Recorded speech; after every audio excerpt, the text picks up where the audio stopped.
আজ দুপুর 2টার দিক দিয়ে জেনারেটর রুম থেকে কিছু ধোয়া ধোয়া বের হয়েছে।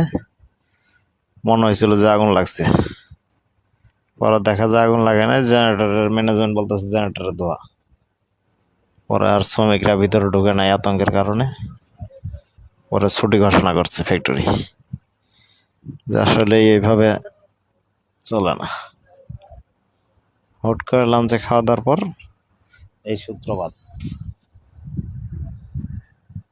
কেউ ভাবতে পারেনি যে এরকম হইব। আল্লাহ যা করে ভালোই করে, কোনো ক্ষয়ক্ষতি হয় নাই। সবাই শান্তশিষ্টভাবে খুব সুন্দরভাবে নেমে আসছে ফ্যাক্টরি থেকে, কোনো হতাহতের ঘটনা ঘটে নাই।